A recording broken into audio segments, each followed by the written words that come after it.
Ya Rabiatul Adawiyah. Hari ini saya akan menerangkan berkaitan dengan bedong bayi. Korang nak tahu tak apa itu bedong bayi? Bedong bayi ialah kaedah tradisional membalut seluruh tubuh badan bayi dengan kain atau selimut nipis. Ianya bertujuan untuk memberikan ketenangan bayi dan membuat mereka tidur dengan lebih nyenyak. Umur bayi yang perlu dibedong sekitar 0 hingga 4 bulan. Selain itu, waktu yang sesuai bayi dibedong ialah sewaktu tidur malam kerana dapat membantu bayi tidur dengan lebih lena. Yang kedua, selepas mandi.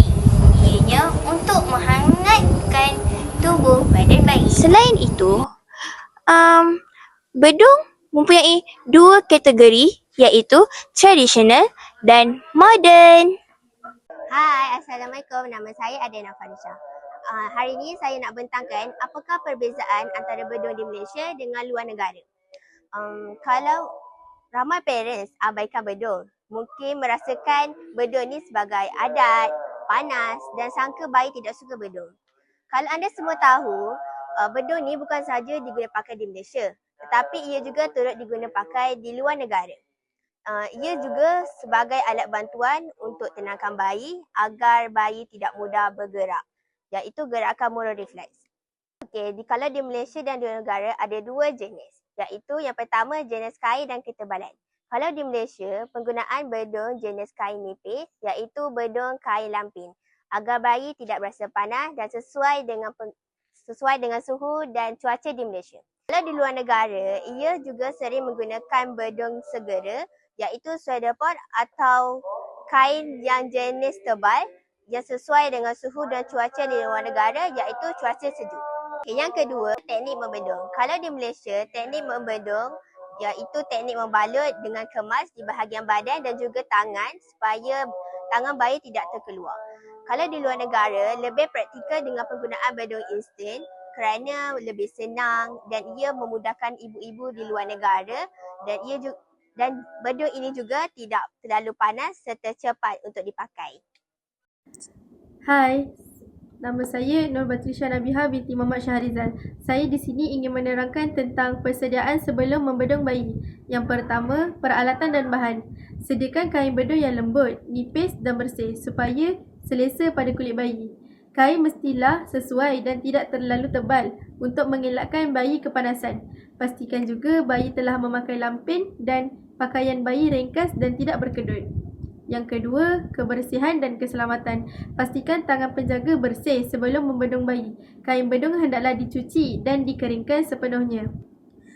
Bedong perlu dilakukan dengan kemas tetapi tidak terlalu ketat supaya bayi boleh bernafas dan bergerak dengan selamat, terutamanya di bahagian dada dan kaki. Yang ketiga, keadaan persekitaran. Persekitaran hendaklah bersih, tenang dan bersuhu sederhana. Elakkan bunyi bising dan cahaya yang terlalu terang supaya bayi berasa selesa dan tidak terkejut semasa dibedong. Yang terakhir, persediaan emosi bayi. Pastikan bayi di dalam keadaan tenang, tidak lapar dan tidak menangis. Kerana bayi yang selesa dan rileks akan lebih mudah dibedong dan berasa selamat seperti di dalam rahim ibu. Assalamualaikum, nama saya Hani Naziha. Saya akan menerangkan sebab utama bayi perlu dibedong.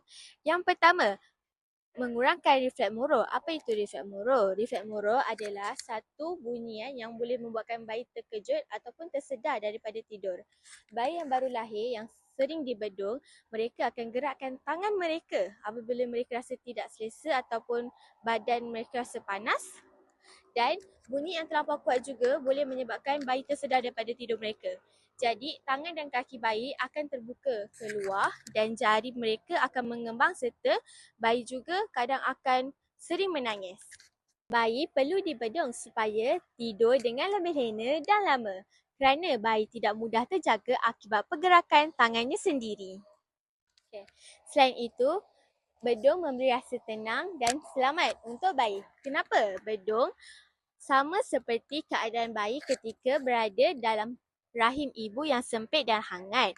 Pada masa yang sama juga, bayi perlu menyesuaikan diri mereka apabila mereka baru saja lahir. Bedong dapat memberikan kepada bayi supaya tidur yang dengan lebih lena dan lama. kerana bayi tidak mudah terjaga akibat pergerakan tangannya yang tersendiri. Bedung memudahkan penyusuan. Bayi yang dibedung lebih fokus untuk menyusu kerana tangan tidak meronta-ronta dan tangannya tidak terkeluar daripada bedung. Akhir sekali, mencegah mencakar muka. Ia dapat memastikan tangan bayi tidak mencakar muka sendiri semasa bayi tidur. Seterusnya, saya akan menyambung pembentangan ini dengan berkongsi kepada kalian semua tentang input tambahan penting semasa kita membedung bayi. Yang pertama sekali, jangan terlalu ketat dalam membedung bayi. Cukup sekadar ketatkan bedung itu pada bahagian tangan sahaja. Pada bahagian pinggul dan bahagian kaki, kita perlu longgarkan sedikit kaedah bedung itu agar mereka boleh bergerak-gerak kaki mereka di dalam bedung itu. Hal ini dapat mengelakkan risiko hip dysplasia. Yang kedua, dalam kaedah pembedungan ini, kita perlulah menggunakan kain bedung yang sesuai materialnya. Sebagai contoh, kain bedung yang lembut dan tidak panas. Ini untuk keselesaan bayi di dalam bedung itu. Yang ketiga, bedung perlulah dihentikan pada waktu yang sesuai.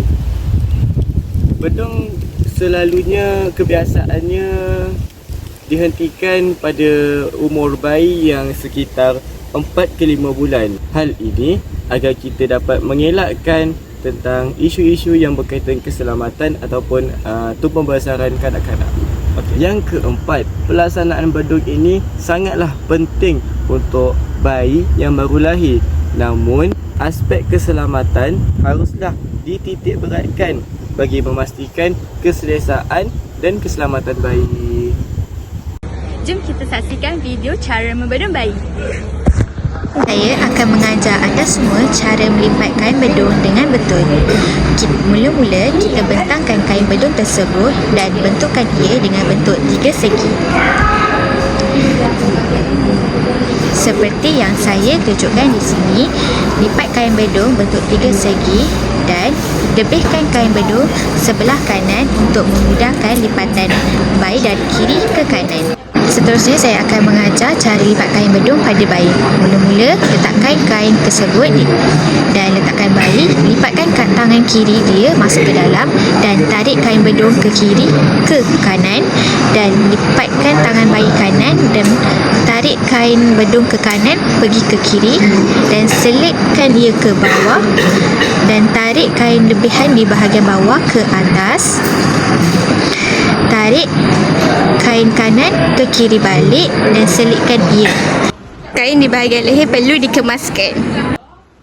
The way that I've been holding on too tight, with nothing in between.